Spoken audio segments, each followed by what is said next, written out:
अस्सलामुअलैकुम वरहमतुल्लाहि वबरकातुह। यूट्यूब के चैनल गाटू लर्निंग इंग्लिश में आपका खैर मकदम है। मैं हूं मोहम्मद शहाबुद्दीन एक ज़बरदस्त वीडियो के साथ। दोस्तों, ये है रहनुमाई अंग्रेज़ी के ज़रिए से इंग्लिश सीखने का 75वां दिन और सिलसिलावार असबाक का 62वां सबक। इससे पहले हमने फ्यूचर के तीसरे टेंस यानी फ्यूचर परफेक्ट टेंस को मुकम्मल किया और सीखा जाना और अच्छे से मश्क की। याद रहे कि अब तक हम 11 टेंसेज मुकम्मल कर चुके हैं, पढ़ चुके हैं। अब आखिरी टेंस यानी कि फ्यूचर परफेक्ट कंटिन्यूअस टेंस ज़माने मुस्तकबिल इस्तिमरारी मुकम्मल पढ़ने वाले हैं। इसका इस्तेमाल तो वैसे बहुत कम होता है, रेयर इस्तेमाल होता है, लेकिन जान कर समझ लेना ज़रूरी है, चूँकि किताबों में लिखा हुआ मिलता है और कभी ज़रूरत पड़ सकती है, तो आपको मालूमात होनी चाहिए। आपसे गुजारिश है कि वीडियो को बिल्कुल आखिर तक देखें और अच्छे से समझ कर पढ़ने की मशक करने की कोशिश करें। तो चलिए शुरू करते हैं। आगे बढ़ने से पहले दोस्तों, आपके लिए एक ज़बरदस्त खुशखबरी है कि उर्दू से अंग्रेजी सिखाने वाली हमारी नायाब किताब रहनुमाई अंग्रेजी अब पीडीएफ फाइल की शक्ल में भी आ गई है। ये महज किताब का पीडीएफ फाइल नहीं, बल्कि बुनियादी इंग्लिश और एडवांस इंग्लिश पर मुश्तमिल अंग्रेजी कोर्सेज का मुकम्मल निसाब है, जो कई सालों की मुसलसल मेहनत के बाद तैयार हुआ है। इसलिए इस फाइल की कीमत 99 रुपये इंडियन रखी गई है, जो आप दुनिया के किसी भी मुल्क में हासिल कर सकते हैं। हासिल करने के लिए व्हाट्सएप पर रब्ता करें। नंबर ये है 76 67 63 52 99। बिस्मिल्लाहिर्रहमानिर्रहीम। लेसन नंबर 62, सबक number 62, future perfect continuous tense, ज़माने मुस्तकबिल इस्तिमरारी मुकम्मल।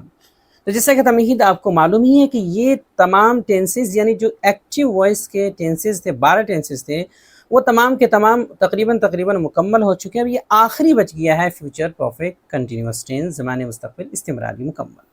तो आज हम इसी को समझने वाले हैं और मशक करने वाले हैं, देखने वाले। तो चलिए सबसे पहले तारीफ़ देखते हैं। ये तारीफ़ क्या है? इस ज़माने के जुमलों से ये बात मालूम होती है कि कोई काम फ्यूचर यानी मुस्तकबिल में कुछ वक्त तक लगातार होता रहेगा और पूरा नहीं होगा। यानी क्योंकि ये पूरा टेंस फ्यूचर की में है, यानी मुस्तकबिल में है, अभी वो हुआ नहीं है, तो कोई काम कुछ वक्त तक जो है लगातार होता रहेगा और वो पूरा नहीं हुआ होगा। इसमें काम के जारी रहने का वक्त भी दिया जाता है। आमतौर पे काम कब से शुरू हुआ ये होगा वो बताया जाता है। अब दूसरे नंबर पे ये जानते हैं कि इसकी पहचान क्या होगी, उर्दू में क्या अलामत होगी, कैसे हम पहचानेंगे। तो इस ज़माने के उर्दू जुमलों के आखिर में रहा होगा, रही होगी, रहे होंगे, या फिर ता रहा होगा, ती रही होंगी, ते रहे होंगे।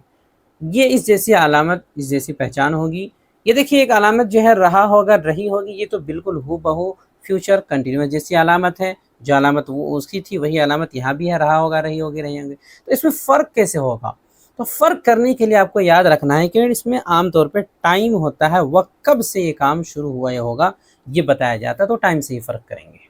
तो कभी कभी कंटिन्यूअस वाली अलामत यहाँ चौथे वाले से मिल जाती है, ऐसा भी हो सकता है। नहीं, इसमें ये बात भी याद रखने की है कि वक्त के लिए, वक्त बताने के लिए जैसे कि टाइम का तस्करा होगा, सिंस या फोर का इस्तेमाल होता है, जिसका तरीका शुरू में ही बताया जा चुका है, यानी कि प्रेजेंट परफेक्ट कंटिन्यूअस टेंस में बताया जा चुका है, तो बार बार रिपीट करने की ज़रूरत नहीं है। मिसाल देखते हैं, जैसे मैं 2 घंटे से लिख रहा होऊंगा, 2 घंटे से लिख रहा होऊंगा, तो I will have been writing for 2 hours. देखिए रहा होगा। तुम 4 दिनों से पढ़ रहे होगे, you will have been reading for 4 days. रहे होगे, वो 1 हफ्ते से यहाँ रह रहे होंगे, he will have been living here for a week. देखिए रहे होंगे। माजिद कल सुबह से बच्चों को पढ़ाता आ रहा होगा, Majid will have been teaching the children since next morning. यहाँ देखिए आ रहा होगा, पढ़ाता आ रहा होगा। इसका खालिद शाम से सो रहा होगा, ये सोता आ रहा होगा, ये सोता रहा होगा। Khalid will have been sleeping since evening. हम कल सुबह से 2 घंटे तक टहल रहे होंगे, we will have been walking since next morning by 2 hours. तो यहाँ देखिए रहा होगा, रहे होंगे, जो अलामत बताई गई पहचान रहा होगा, रही होगी, रहे होंगे, ये ता रहा होगा, ती रही होगी, ते रहे होंगे। इसी को ता आ रहा होगा, ती आ रही होगी, ते आ रहे होंगे, ऐसे भी बोलते हैं। तो जिस तरह भी हो, वक्त का ख्याल रखना ज़रूरी है। आमतौर पे देखेंगे इसमें वक्त है 2 घंटे से, 4 दिनों से, 1 हफ्ते से, सुबह से, शाम से, सुबह से, वगैरह वगैरह। इससे पता चल जाएगा कि ये चौथा दिन। अब आगे देखते हैं इसमें वर्ब यानी फेल कौन सा लगेगा। तो इसमें वर्ब यानी वर्ब की चौथी शक्ल आईएनजी फॉर्म का इस्तेमाल होगा। जो भी कंटिन्यूअस नाम करके टेंस होता है उसमें आईएनजी फॉर्म का ही इस्तेमाल होता है। रही बात हेल्पिंग वर्ब यानी फेल माविन की, तो इसमें हेल्पिंग वर्ब 3 आएंगे। एक तो वही विल जो हर फ्यूचर में आता है, दूसरा जो दो टेंस मिलकर के चूंकि चौथा वाला बनता है तो परफेक्ट का हैव और चौथे वाले का बीन, तो तीन मिलकर के हो गया विल हैव बीन। तो ये तीनों हेल्पिंग वर्ब एक साथ आएंगे। चूंकि इसमें तीन हेल्पिंग वर्ब्स है इसलिए पहला वाला यानी जो असल है विल है ये तो आम हेल्पिंग वर्ब की तरह इस्तेमाल होगा, सवालिया में यही शुरू आएगा, सारा काम यही करेगा। हाँ, सवालिया में ये जो बाकी दो हैं हैव बीन ये मेन वर्ब से बिल्कुल लगे हुए रहेंगे, मेन वर्ब से बिल्कुल सेट करके पहले इस्तेमाल होंगे और सब्जेक्ट के बाद ही आएंगे, पहले नहीं आ सकती क्वेश्चन वाले में, सवालिया में। तो चलिए 6 तरीकों के मुताबिक जुमला बना करके देखें। सबसे पहला तरीका है अफर्मेटिव मुस्बत। तरतीब ये होगी कि सबसे पहले कोई भी सब्जेक्ट लाएंगे, फिर विल हैव बीन तीनों हेल्पिंग वर्ब आएगा, फिर आईएनजी फॉर्म, फिर ऑब्जेक्ट, फिर सिंस से फॉर्म में से कोई एक। मिसाल है मैं सुबह से खेल रहा हूँगा, ये खेलता आ रहा हूँगा। चूंकि इसमें हमने दो अलामत देखी, एक रहा होगा इससे कन्फ्यूज़न हो सकता है, लेकिन एक अलामत हमें और मिली है वो है सुबह से। तो सुबह से का मतलब ये हुआ कि इसमें टाइम है भाई, इसीलिए अब ये चौथा वाला समझा जाएगा। तो मैं के लिए आ जाएगा आई और फॉरन विल हैव बीन तीनों हेल्पिंग वर्ब लगाएंगे। उसके बाद प्ले, खेलने के लिए प्ले आता है एनजी फॉर्म प्लेइंग। तो इसे लिखने के बाद सुबह से के लिए सिंस मॉर्निंग, चूँकि सुबह मुतय्यन होता है, सुबह दोपहर रात ये मुतय्यन है एक तरह से शाम, तो उससे पहले सिंस लगा देंगे तो सिंस मॉर्निंग। जुमला हो जाएगा I will have been playing since morning, I will have been playing since morning. तुम इतवार से पढ़ रहे होगे, तुम के लिए यू आ जाएगा फॉरन, उसके बाद फॉरन will you will have been लगा देंगे, हो जाएगा यू विल हैव बीन। इसके बाद पढ़ने के लिए रीड से रीडिंग और इतवार से के लिए सिंस संडे, चूँकि इतवार मुतय्यन वक्त है, मुतय्यन दिन का नाम है, कोई ऐसा नहीं कि इतवार से कोई और कन्फ्यूज़न हो, एक ही होता है, तो इसीलिए सिंस लगाएंगे। हो जाएगा you will have been reading since Sunday. अगली मिसाल है वो 2 घंटे से शाम तक लिख रहा होगा। तो देखिए रहा होगा से पता चल रहा है कि ये फ्यूचर कंटिन्यूस है, लेकिन 2 घंटे से ये अलामत बता रही है कि भाई फ्यूचर कंटिन्यूस में भी फ्यूचर परफेक्ट कंटिन्यूस चौथा वाला है, वरना टाइम इस तरह नहीं आता। तो वो के लिए आ जाएगा ही फॉरन will have been, he will have been. लिखने के लिए राइट से राइटिंग, हो जाएगा he will have been writing. 2 घंटों से के लिए 4 2 आवर्स, तो 2 घंटा मुतय्यन नहीं है, 2 4 5 जितना भी चाहे बोल सकते हैं, कोई एक खास वक्त का नाम नहीं है, तो 4 लाएंगे। उसके बाद शाम तक के लिए आ जाएगा बाई इवनिंग। तो जुमला हो जाएगा he will have been writing for 2 hours by evening, 2 घंटे से शाम तक। ऐसे मौके पे अगर चाहे तो फ्यूचर में एक चीज़ ये भी होती है आमतौर पे कि ये जो 4 और सिंस आ रहा है फ्यूचर में बहुत से मतलब इसका ख्याल नहीं रखा जाता है और इसकी जगह फ्रॉम और ये तक के लिए टू का इस्तेमाल किया जाता है, फ्रॉम से के लिए और तक के लिए टू का इस्तेमाल किया जाता है। तो ऐसा भी कर सकते हो, कोई मसला नहीं है ख़ास तौर पे फ्यूचर में, बाकी प्रेजेंट में और पास्ट में ऐसा नहीं करना है। दूसरा तरीका है नेगेटिव यानी कि मनफी। तरतीब होगी वही तरतीब रहेगी सब्जेक्ट, लेकिन नोट जुड़ जाएगा तो विल नॉट का शॉर्ट हो जाएगा वॉन्ट हैव बीन, पूरा बोलेंगे वॉन्ट विल नॉट का शॉर्ट है, फिर हैव बीन, ये और भी हेल्पिंग वर्ब जुड़े हुए हैं। तो subject won't have been, ING form, object since से फॉर में से कोई एक।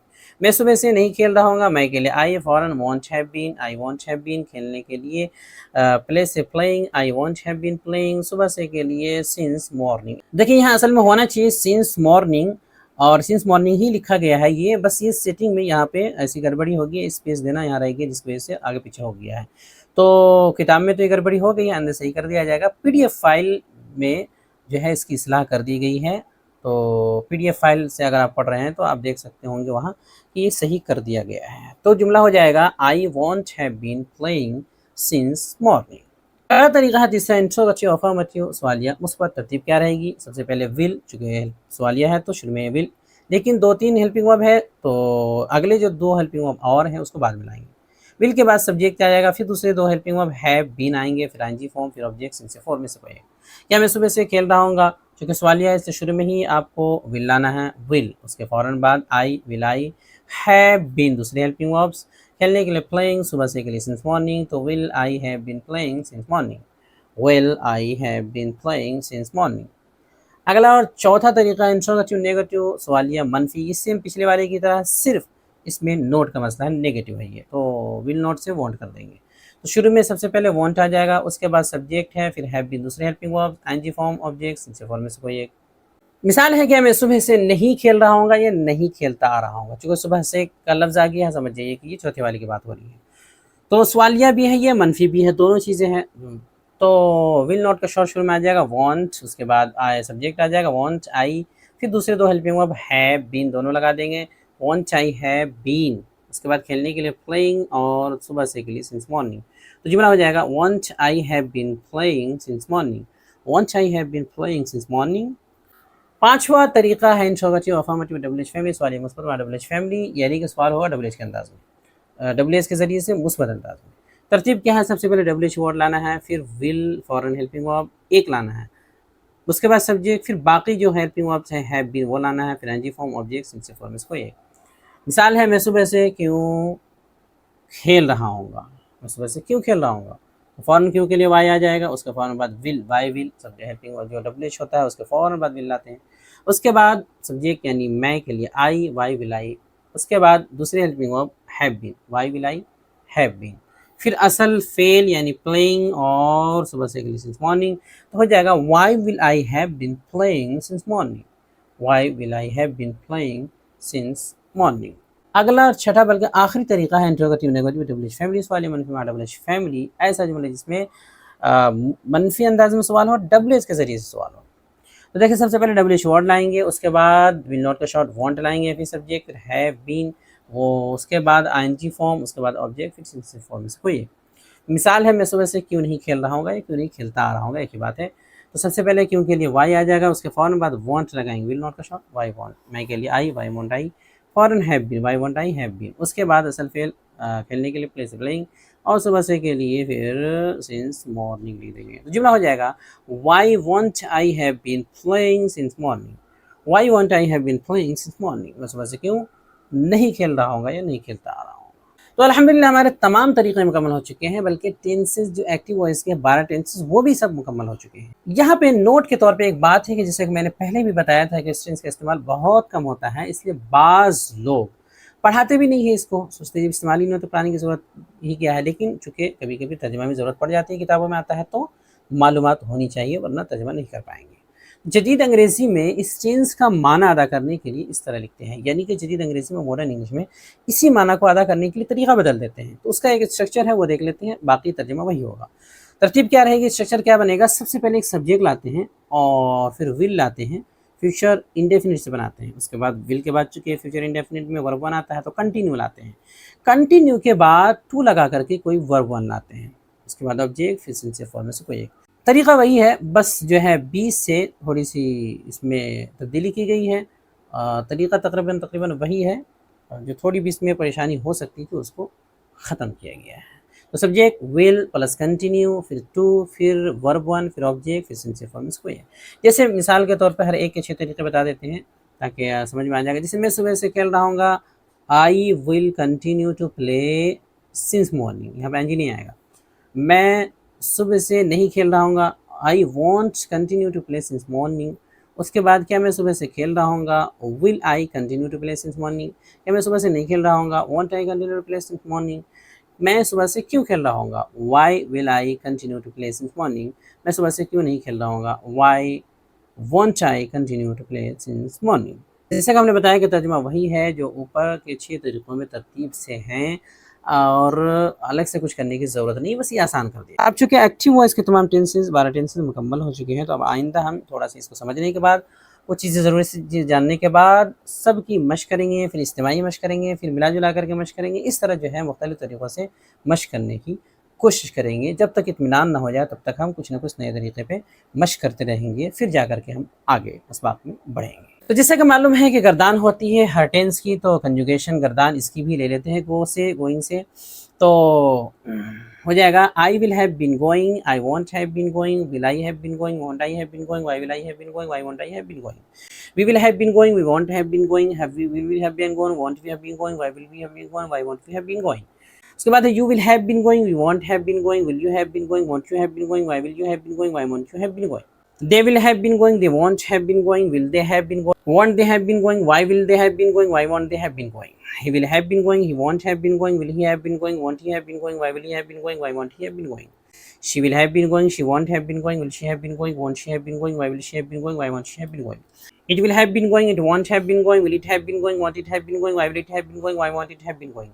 Ali will have been going, Ali won't have been going, will Ali have been going, won't Ali have been going, why will Ali have been going, why won't Ali have been going. तो ये तमाम 6 तरीक़े की गर्दान भी मुकम्मल हो गई है। अब आगे देखते हैं प्रैक्टिस एंड एक्सरसाइज। जैसे कि आपको मालूम है कि हर सबक के बाद सवालात होते हैं मश्क तमरीन के तौर पे। तो पहला सवाल है कि फ्यूचर परफेक्ट कंटिन्यूअस टेंस की तारीफ और पहचान क्या है। सवाल नंबर 2, इन उर्दू जुमले की अंग्रेज़ी बनाएं। क्या तुम 2 बजे से काम कर रहे होगे? मैं सुबह से पढ़ रहा हूँगा। वो कल रात से नहीं पढ़ रही होगी। हम 3 दिनों से कल तक लिख रहे होंगे। तुम कल 10 बजे से याद कर रहे होगे। वो कल शाम से क्यों चिल्ला रहा होगा? खालिद एक हफ्ते से सोच रहा होगा। तुम क्यों घूम रहे होगे? हम कल से रो नहीं रहे होंगे। तुम कल सुबह से क्या कर रहे होगे? अब आगे स्क्रीन पर पिछले सबक के सवालात के मुनासिब जवाबात भी दिखाए जा रहे होंगे। अगर आपने कॉपी में लिख रखा है, जवाबात बना रखा है, होमवर्क बना रखा है, तो आप मिला सकते हैं कि आपने सही लिखा है या फिर गलत स्क्रीन पर आ रहा होगा। अस्सलाम वालेकुम। वीडियो देखने के लिए आपका बहुत शुक्रिया। चैनल को सब्सक्राइब करें।